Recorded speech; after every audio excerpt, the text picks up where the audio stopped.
So hi, Seema. Thanks for being with us. So I have a few questions that I'd like to ask.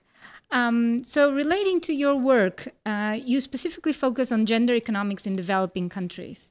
Is there something specific different about gender economics in poor countries versus richer ones?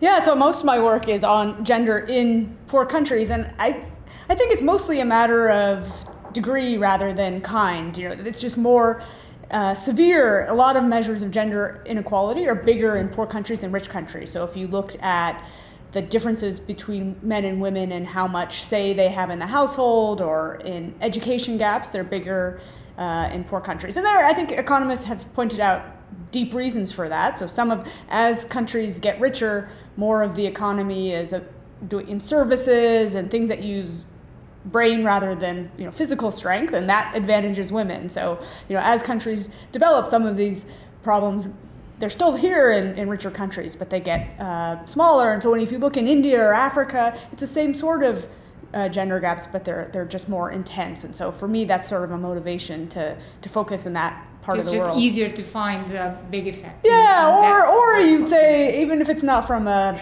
research point of view or a statistical point of view, but just say, okay, I want to tackle the problem because it's a big problem. So I think one of the starkest things is if you ask men and women in different countries, like, how much personal freedom do you have over your own life? Do you get to make decisions about your own life? And you see that in rich countries, that's narrowed quite a bit. Women, at least say they have personal freedom, whereas in some place like India, you would say women are much less likely to say they have personal freedom. And so that, to me, that's sort of it's both an economic problem, but it's like a human rights problem as well. Sure. So you have a recent paper on why the rate of missing women has been increasing in India. What do you find in that work? Yeah, so the missing women, that's the term that was coined by Amartya Sen, who's a Nobel Prize winner. And it's about the fact that if you look in the population in certain countries, there seem to be more men than women than you could just predict based on biology. And the explanation is some sort of mistreatment of girls. Either parents are neglecting them, or increasingly it's about having sex-selective abortions. You could have an ultrasound, find out if you're going to have a boy or a girl, and then in societies that really want to have boys, they might have an abortion. And so that has been increasing over time in India. And it's one of the few things that when you look at it, it seems to be getting worse and worse over time. And so one explanation that people have pointed out rightly, is that the technology is becoming more available. We used to not have ultrasound, or it wasn't affordable to people, and now you can afford it.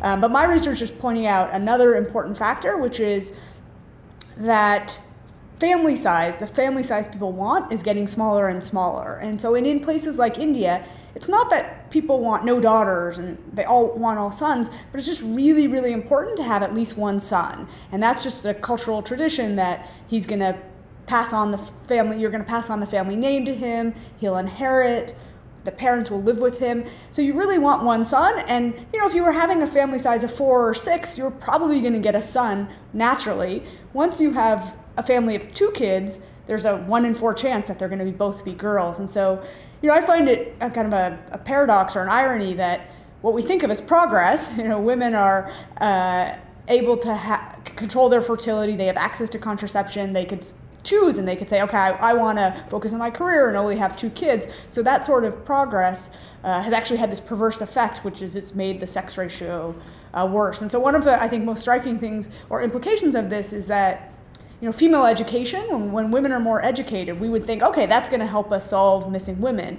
But it actually does 2 things. It makes women want to have a smaller family. So educated women are more likely to want 2 kids rather than 4 kids. And at the same time, they have their gender preferences get more equal. They don't care quite as much about having a son. But when you put those together, it can actually make the problem of missing girls worse, or at least it won't solve it. And so, I just think it's a tough problem because technological progress and smaller family sizes are combining to make it worse rather than better. So do you have any recommendation regarding policies that could actually revert that terrible tendency that seems to... Yeah, it's a tough problem. I'm not saying we should throw away technology or not educate women or something like that. So, I have one project that I'm excited about, which is some ways it's like it's different from what most interventions economists think about, which is really to reshape attitudes of kids. So this is working in one of the states in India, which has one of the worst problems of missing women, and the government realizes that this is a problem, and so they're allowing us to collaborate with a nonprofit that works on human rights and specifically around gender. And so the NGO has kind of designed a curriculum, and they go in and for over 3 school years for high school students, secondary school students, they go and lead a discussion every 3 weeks. So there's an hour discussion every 3 weeks about some aspect of gender. You know, kids talk about who does the chores in the household. Does the mother do more? Do the father do more? And is that fair? And, you know, why is it that women do all the cooking? And if kids say, oh, that's what women should do, then, you know, they say, well, how come in restaurants men do the cooking? And, you know, it's really just about, I think adolescence is a nice point where you can start to form your morality and introspect and really think about it. And so, you know, I don't know, I'm not the expert on how to change attitudes. That's what the nonprofit's role is. But I do think if you can reshape attitudes, that might be a promising way, you know, rather than having financial incentives. And, you know, and if you can, I think schools are it's an interesting challenge, not just about gender, which is if a government wants to sort of push people in a direction, but then the older generation sticks to their old ways, you know, how do you change attitudes? In some ways, you know, using schools and having some sort of progressive messages in school. So, you know, we don't have, that's a work in progress. So I don't know if it will work, but I think, you know, these are ultimately, economic development can help a little bit, but they're also cultural values. And I think often you need to make a concerted effort to change those attitudes. Okay, let's hope that it does and that we can hear about it soon. So thank you very much for your collaboration with us. Okay, thank you.